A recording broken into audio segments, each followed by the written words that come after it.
Live. We're going to be speaking about blood sugar management, which is really important in the context of long COVID because blood sugar affects many different organs and systems in the body, including the immune system. So our body's ability to regulate blood sugar has an effect on all aspects of physiology, from energy, integrity of tissues, hormone balance, and brain health. So all of our cells actually run off glucose. However, too much of it and the wrong kind can cause damage to the microvasculature and compromise our immune system. And as many of you know, that the microvasculature is actually and microclotting are one of the things that happen in the case of long COVID recovery. So it's really important to manage blood sugar, also in the context of immune health. So here are just some statistics about sugar consumption since the 1820s. So as you can see, that the consumption has increased from around 10 pounds in 1821 to 199 pounds per year in 2005. And here we can see another infographic that shows the consumption throughout history. So the 1700s was really low compared to what you see now. So, and here is also another great infographic that shows the consumption per day, actually, and this is put into perspective through the spade and the flower pot and the wheelbarrow, and then this big truck. So you can see 7.5 cups in a month. For in a year, it's about a wheelbarrow, and in a lifetime, it's kind of this dumpster truck. So this gives you a good idea of the visualization of just how much sugar we consume, which is quite startling, I think. Okay, let me try to fix the slides here. I think the slides are just off the screen.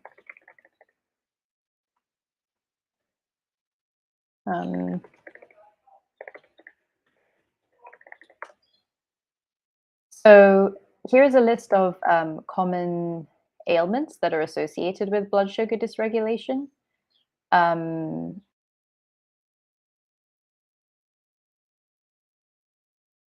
Infertility,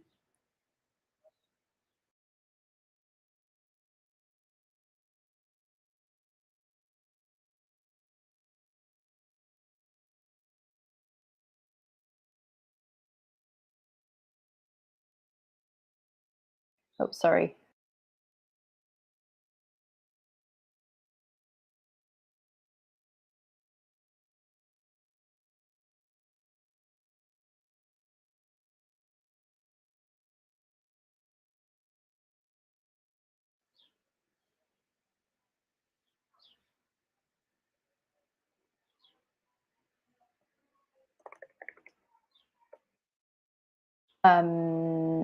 Insomnia, depression. So here's a list of basically all ailments that are associated with blood sugar dysregulation, which is many different things. As you can see, it's kind of a multi-systemic issue, blood sugar dysregulation. So here is an example of a metabolism campfire. So as you can see here, this is a great analogy for the difference when you look at the different macronutrients, so carbohydrate, protein, and fat. They have different functions in the body, and this analogy of the campfire is quite useful to understand what they do. So you can think of carbohydrates as the kindling or the kind of little leaves that you put on a campfire to kind of get it started, and they burn really quickly and they burn really fast, and then once they've burnt out, they're done. And then you can think of fats as an analogy with a log, which takes a long time to kind of catch fire. But once they do catch fire, it's a really sustained, slow and low burn. And then proteins are basically the body's building blocks. So they're for structure and for function. And our bodies prefers to use those for building rather than for fuel. Although in the case of starvation, it can be that people use them for fuel.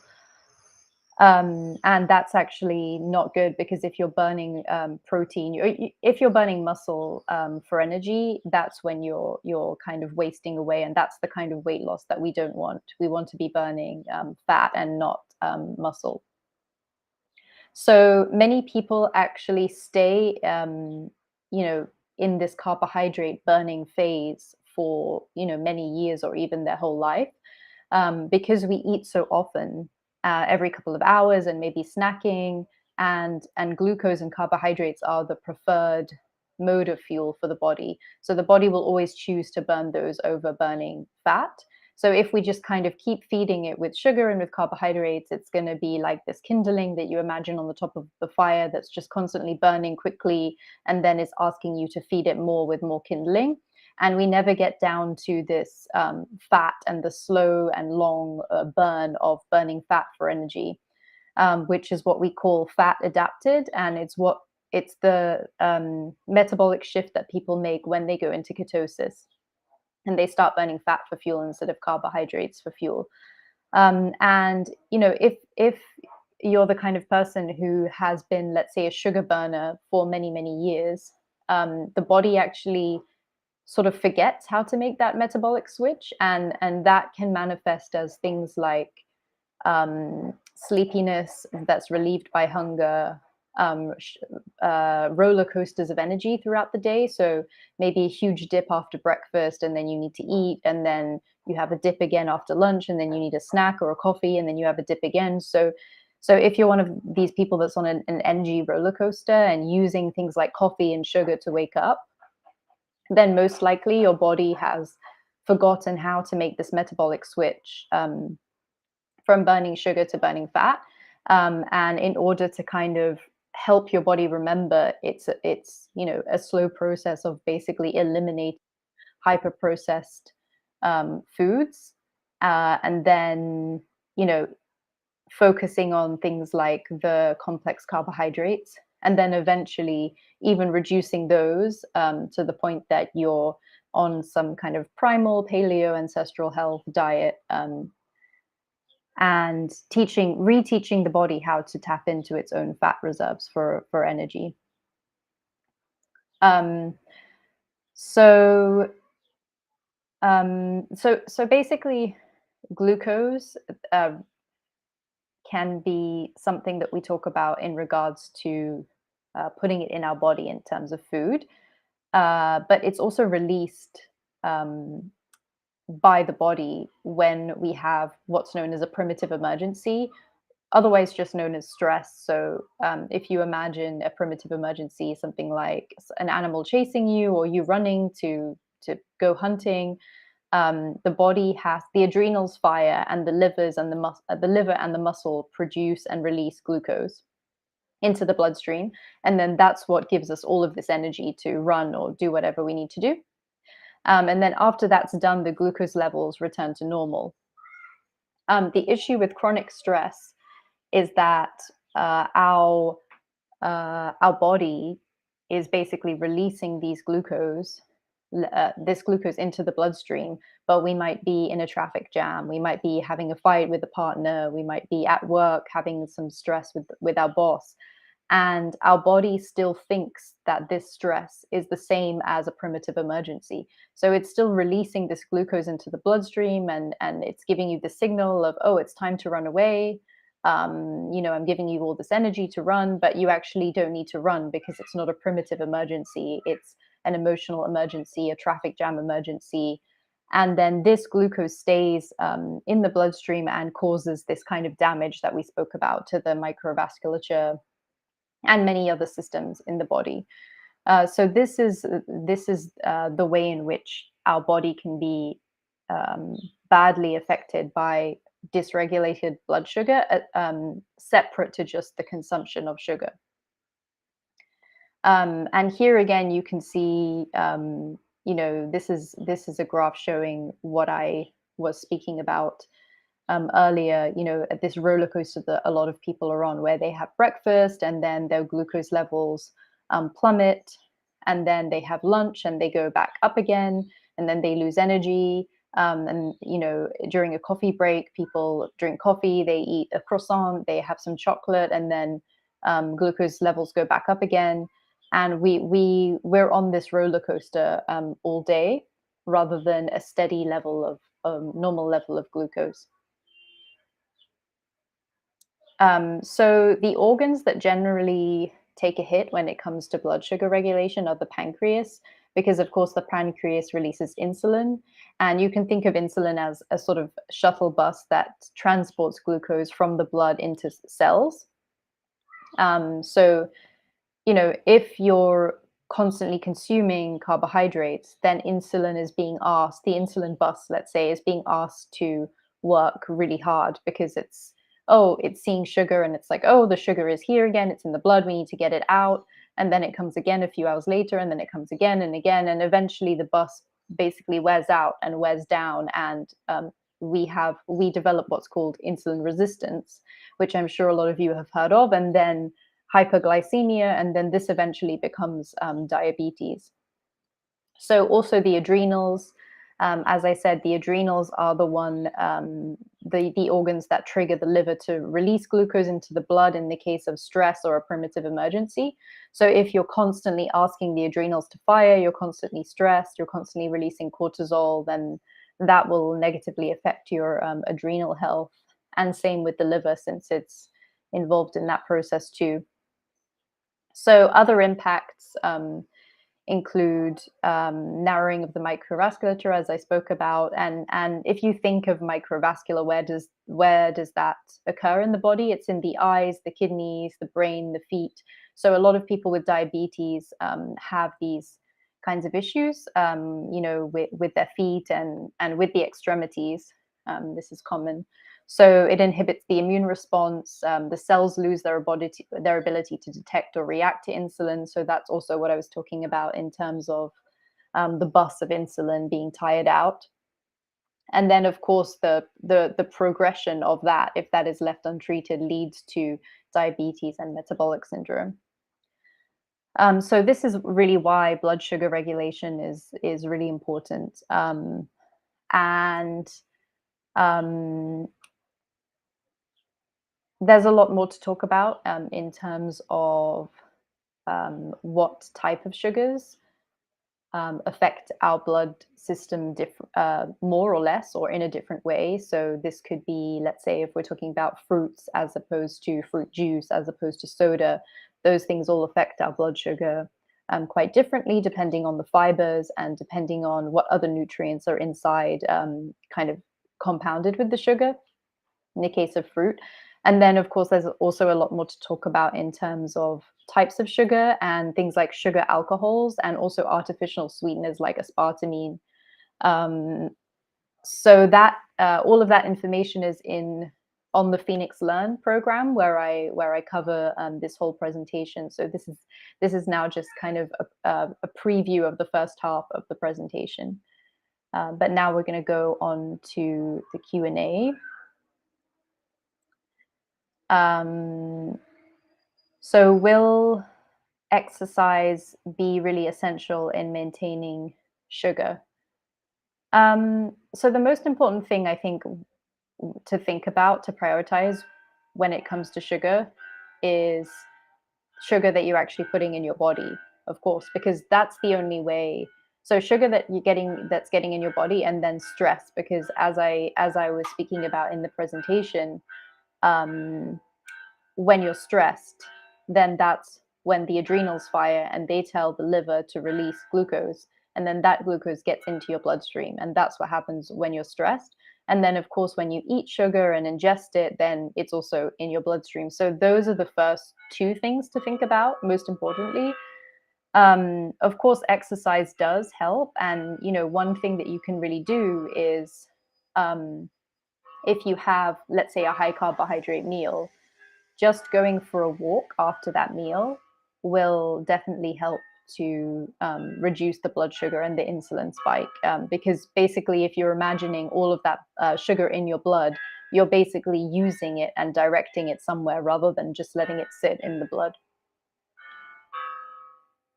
Hopefully these bells are not too loud. They're ringing again. It's the live video is always when the bells are ringing in my neighborhood, the church bells.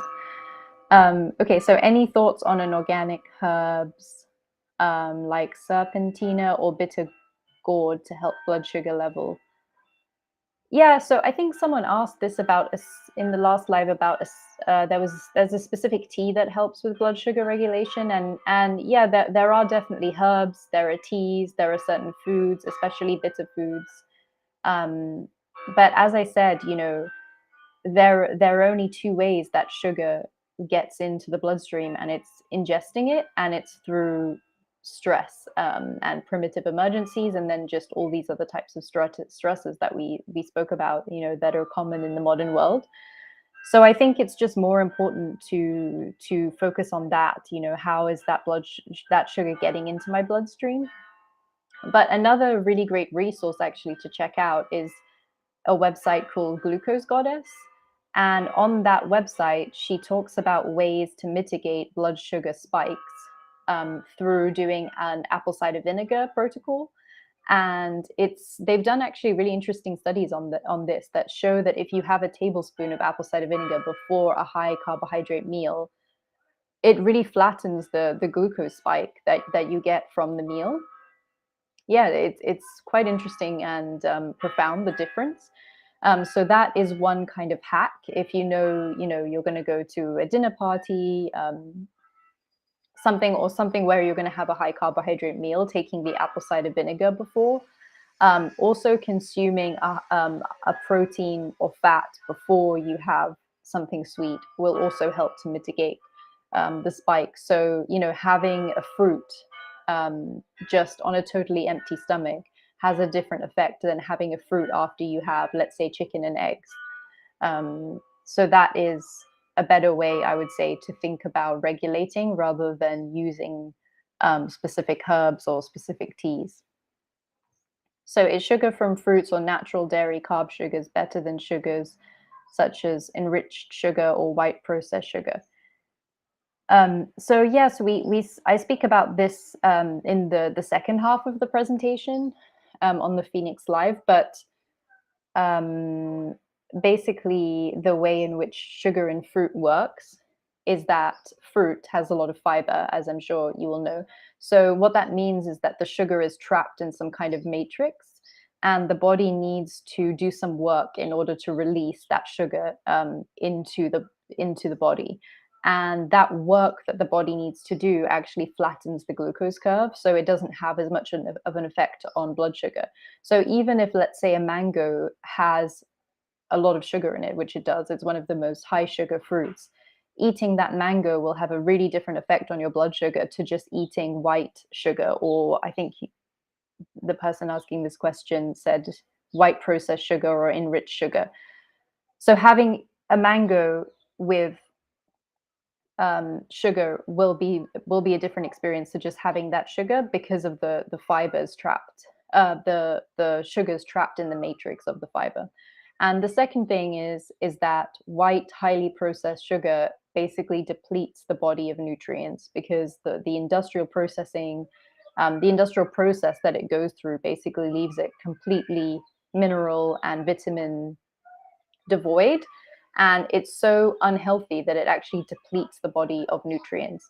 Whereas fruits and natural sugars, and even cane sugar that's just, let's say, cold pressed cane sugar, something like sucanat, um, contains vitamins and minerals, and of course fruits are really nutritious. So you're not just getting sugar, you're getting other nutrients from that. Whereas with enriched sugar or white processed sugar, not only are you not getting any other nutrients, you're not getting any fiber that's trapping the sugar in a matrix, but you're actually depleting your body of nutrients. So that's why it's so unhealthy. Sugar alternatives, I've seen a negative study on erythritol. So yeah, so I speak about this again in the second half. So erythritol, I would say, is one of the better um, sugar alcohols. There's quite a few, sorbitol, xylitol, and there are different studies actually on all of them. But there's a really great Chris Kresser article on this, which I can link in the show notes. And he basically breaks down all of the studies that are done on these different sugars, because there are some that show, in my study, some of these sugar alcohols caused brain tumors, and some of them they increase the risk of cancer. But he does a really good synopsis of all the studies and a meta-analysis. And overall, he finds that they are, according to the studies, safe and relatively low risk in comparison to artificial sweeteners. So aspartame, for example, if you've seen Sweeten Low, which is an artificial sweetener, these are definitely linked to many health risks. Even weight gain, they change the effect of the gut microbiota. They're also associated with, diabetes and metabolic syndrome. They're really, I think the studies are quite conclusive on those. But for the sugar alcohols, they're deemed pretty safe. And I can show that article from. I can share the analysis of the Chris Kresser article. The only thing I would say is that on that is, unless you're diabetic or pre-diabetic or hypoglycemic, um, it could be better to just eat fruits, because there's no risk of having fruits. They're really nutritious. They have other nutrients. If they're seasonal, that they're just really great. There's nothing wrong with fruits, and there's no reason to avoid them unless you have blood sugar regulation issues and you have to resort to these low glycemic sweeteners. And even if the studies do show that sugar alcohols are not risky, there's still the thing of kind of confusing your body with something that tastes really sweet but is not reciprocated with the same caloric load, let's say, that the tongue perceives. So when the tongue perceives something really sweet, it expects to receive some amount of calories that are correlated with that sweetness.